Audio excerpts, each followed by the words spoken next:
कुछ दिन पहले सहज भाव से हमने एक वीडियो बनाया था जिसका हेडिंग था, क्या 2047 में भारत इस्लामिक राष्ट्र हो जाएगा?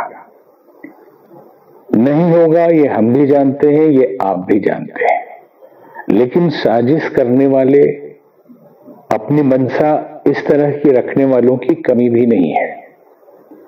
पिछले दिनों जो भी आतंकवादी पकड़े गए बिहार से, अलग अलग जगह से, जो उनके पास दस्तावेज मिले, उसमें यही इंगित करता रहा कि 2047 तक इस भारत को इस्लामिक राष्ट्र बनाना है।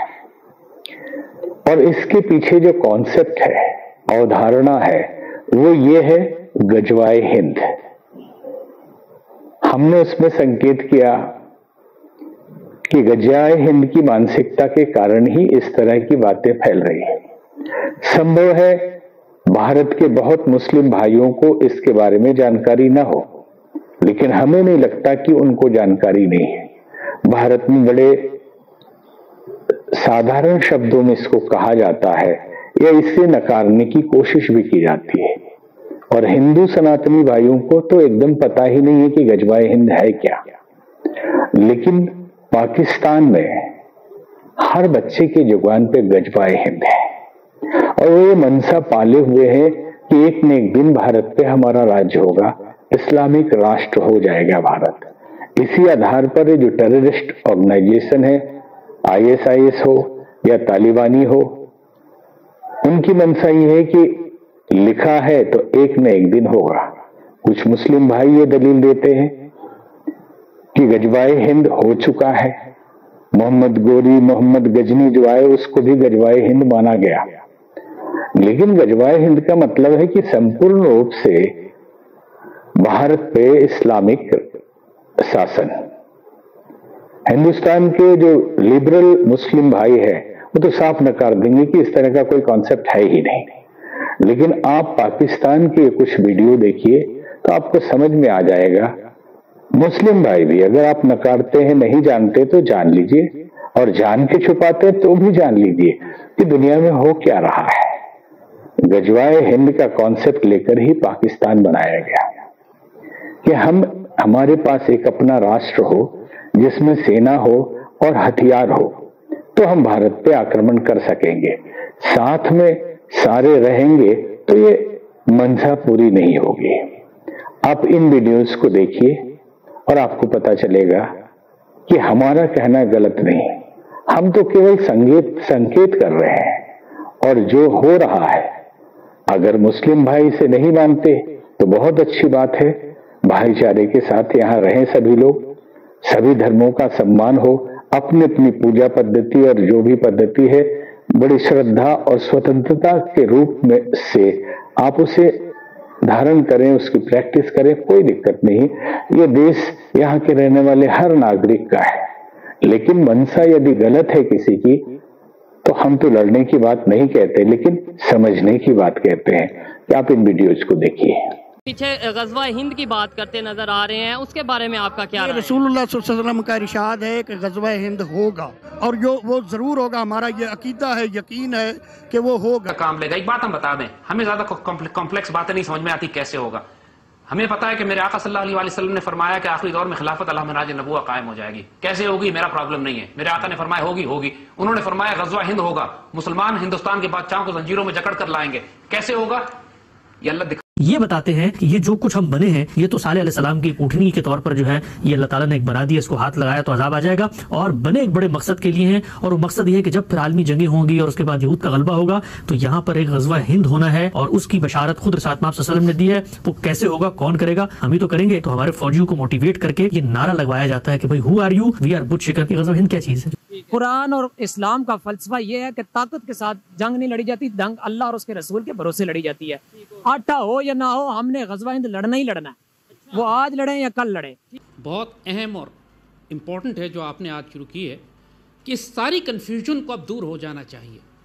हम बिल्कुल वाज़े और साफ बता दें कि सैयदी रसूलुल्लाह सल्लल्लाहु अलैहि वसल्लम की अहादीस मुबारका के मुताबिक हिंदुस्तान के मुशरिकों से होने वाली हर जंग गज़वा हिंद में शामिल है।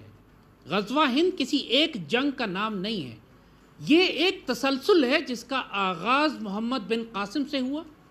सुल्तान महमूद गजनवी भी गज़वा हिंद की मुहिमों में शरीक होते थे, फिर सुल्तान शहाबुद्दीन गौरी फातेह हिंद, फिर उसके बाद अहमद शाह अब्दाली, और अब ये पाकिस्तान फ़ौज, पाकिस्तान आर्मी और मुसल्लह फ़ौज हमारी जो मुसलसल हिंदुस्तान के मुशरिकों के साथ तसादुम में है, ये सब गज़वा हिंद की मुख्तलिफ मुहिमों के नाम हैं। अब जिस चीज़ का सवाल अब उठाया जा रहा है वो ये कि गज़वा हिंद की आखिरी मुहिम कब होगी। 1948 में भी जब हमने हिंदुस्तान से तसादुम किया मुशरिकों से, 65, 71, 99, जो जितने भी लाइन ऑफ कंट्रोल पे हमारे क्लैशेस होते हैं, ये सब गज़वा हिंद की मुहिम में हैं। वो तमाम मुसलमान पाकिस्तानी जो हिंदू मुशरिकों के साथ हालत जंग में, चाहे सोशल मीडिया पे हैं, इंफॉर्मेशन वॉरफेयर में, इकोनॉमिक वॉरफेयर में, महाज जंग पे लड़ रहे हैं, वो गज़वा हिंद के मुजाहिदीन हैं।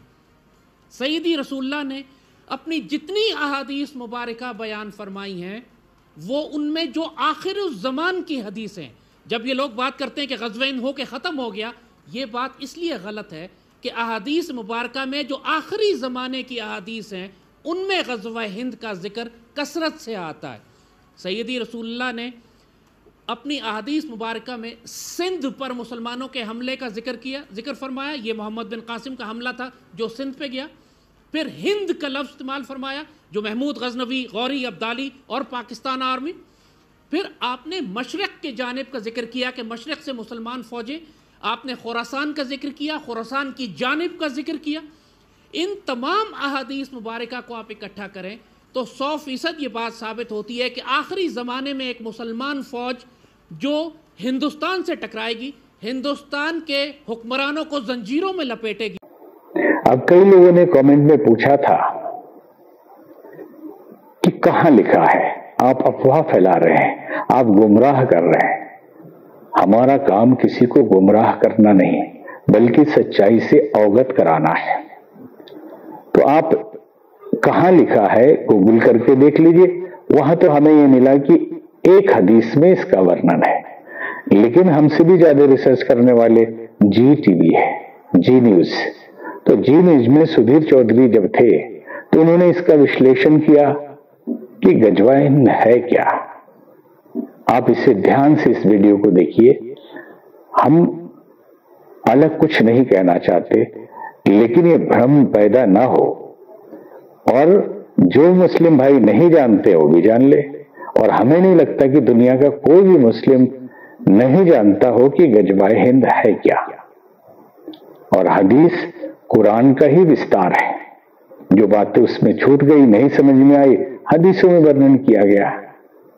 दुनिया भर के आतंकवादी संगठन जब भी भारत के खिलाफ जिहाद की बात करते हैं तो गज़वा हिंद का जिक्र जरूर आता है। इसलिए आज सबसे पहले तो आपको ये समझना चाहिए कि ये वो कौन सा सपना है जिसे ये इस्लामिक आतंकवादी न जाने कितने दशकों से अपने मन में देखते हुए आए हैं, समेट कर रखते हुए आए हैं।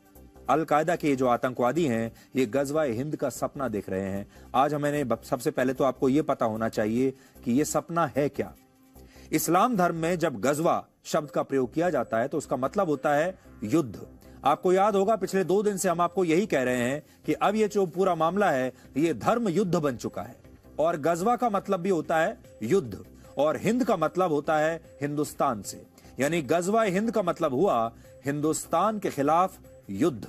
इस्लामिक कट्टरपंथी ताकतें मानती हैं कि पूरी दुनिया में इस्लाम का विस्तार तभी होगा जब गज़वा हिंद कामयाब होगा, यानी जिस दिन भारत से सारे हिंदू समाप्त हो जाएंगे और भारत एक इस्लामिक राष्ट्र बन जाएगा, उस दिन गज़वा हिंद को सफल माना जाएगा। और ये बातें हम अपनी तरफ से नहीं कह रहे हैं, बल्कि गज़वा हिंद का उल्लेख 4 हदीसों में बाकायदा किया गया है।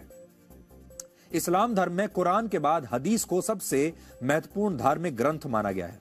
इसमें बताया गया है कि पैगंबर मोहम्मद साहब ने अपना जीवन कैसे व्यतीत किया और उनके वैचारिक सिद्धांत क्या थे। कुल 4 हदीस ऐसी हैं जिनमें गज़वा हिंद का बहुत ही विस्तार से उल्लेख किया गया है।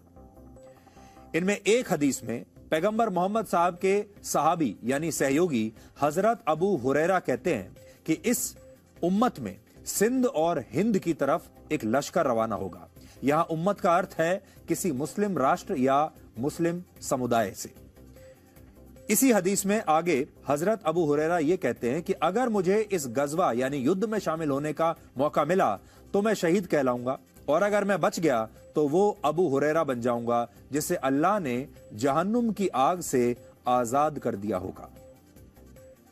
इसी से मिलती जुलती एक और हदीस में यह भी लिखा है कि तुम्हारा एक लश्कर हिंद से जंग करेगा और मुजाहिदीन वहां के बादशाह को यानी हिंदुस्तान के बादशाह को बेड़ियों में जकड़ कर लाएंगे, और फिर जब वो वापस पलटेंगे तो हजरत ईसा को श्याम में पाएंगे। यहां श्याम का अर्थ है मौजूदा सीरिया, जो सीरिया नाम का देश है। पूरी दुनिया में 1,500 से ज्यादा ऐसे छोटे बड़े आतंकवादी संगठन हैं जो खुद को इस्लामिक कट्टरवाद से प्रेरित बताते हैं, और ये सारे आतंकवादी यही कहते हैं कि ये इस्लाम के नाम पर काम कर रहे हैं, इस्लाम का प्रसार कर रहे हैं और इस्लाम के नाम पर ही ये खून बहाते हैं। लेकिन असल में ये एक बिजनेस मॉडल है, ये पैसा कमाने का एक तरीका है, और ये व्यापार करते हैं डर का और खून का। इससे भी खतरनाक बात यह है कि इन सभी आतंकवादी संगठनों ने अपने भविष्य की तमाम योजनाएं बनाकर रखी हैं, और उन भविष्य की योजनाओं में जो उनका फ्यूचर प्लान है उनमें गजवाए हिंद को इन्होंने सबसे ऊपर रखा है। यानी इस्लामिक कट्टरपंथियों की सबसे बड़ी ख्वाहिश भारत को जीतकर उसे एक इस्लामिक राष्ट्र बनाने की है, और इसके लिए यह संगठन आतंकवादियों को आतंकवादी नहीं कहते, बल्कि उनके लिए गाजी शब्द का इस्तेमाल होता है। गाजी उन लोगों को कहा जाता है जो इस्लाम धर्म की आस्था के लिए युद्ध करते हैं। पूरी दुनिया में इस्लाम के जो विद्वान हैं, मौलाना हैं और उलेमा हैं, वो पूरे जोर शोर से गजवाए हिंद की विचारधारा का प्रचार प्रसार करते हैं, और गाजी को एक बहुत ही सम्मान सूचक शब्द मानते हैं। इसके साथ ही यह भी कहा जाता है कि गजवाए हिंद के दौरान जो लोग मारे जाएंगे उन्हें जन्नत नसीब होगी, और जो लोग जीत जाएंगे वो भारत पर कब्जा करके यहां शासन करेंगे, और इस युद्ध की शुरुआत खुरासान इलाके से होगी। खुरासान का मतलब उस इलाके से है जिसमें आज का अफगानिस्तान, पाकिस्तान और ईरान के कुछ क्षेत्र आते हैं। कट्टर इस्लाम को मानने वाले लोग कहते हैं कि इतने वर्षों में गजवाए हिंद इसलिए नहीं हो पाया क्योंकि इससे पहले भारत पर जितने मुसलमान आक्रमणकारियों ने हमला किया वो इस्लाम की कट्टर विचारधारा से तो प्रेरित थे, लेकिन उनका असली मकसद भारत के धन और दौलत को लूटना था, इस्लाम का प्रचार करना नहीं था। और अब जो लोग गजवाए हिंद करेंगे वो भारत को लूटने के उद्देश्य से नहीं, बल्कि भारत को एक इस्लामिक राष्ट्र में बदलने के इरादे से हमला करेंगे। इसलिए जो पुराने मुस्लिम आक्रमणकारी थे और अब जो ये सपना देख रहे हैं, इसमें ये अंतर है। पुराने जो आक्रमणकारी आए जिन्होंने हमें हजारों वर्षों तक गुलाम बनाकर रखा, वो सिर्फ हमें लूटने के लिए आए थे, और इसीलिए वो भारत को कभी भी एक इस्लामिक देश बना नहीं पाए। लेकिन अब जो ये सपना देख रहे हैं उसमें ये लूटपाट नहीं करेंगे। इनका एक ही सपना है कि भारत को इस्लामिक राष्ट्र में तब्दील कर दिया जाए, और वो तब होगा या तो भारत में रहने वाले सारे हिंदू मारे जाएंगे, और या फिर वो अपना धर्म परिवर्तन कर लेंगे, और या फिर यहां से भाग जाएंगे। ये तीन ही चीज हो सकती है।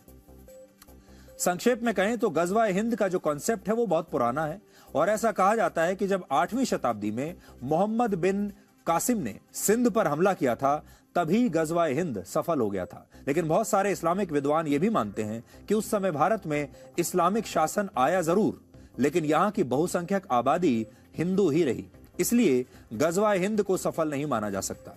और यह तभी कामयाब माना जाएगा जब हिंदुस्तान में एक भी हिंदू नहीं बचेगा और हमारा देश एक इस्लामिक राष्ट्र बन जाएगा।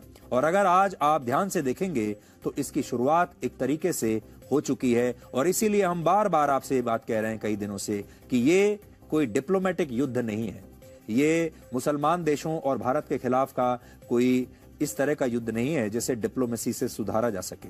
ये अब एक धर्म युद्ध बन चुका है।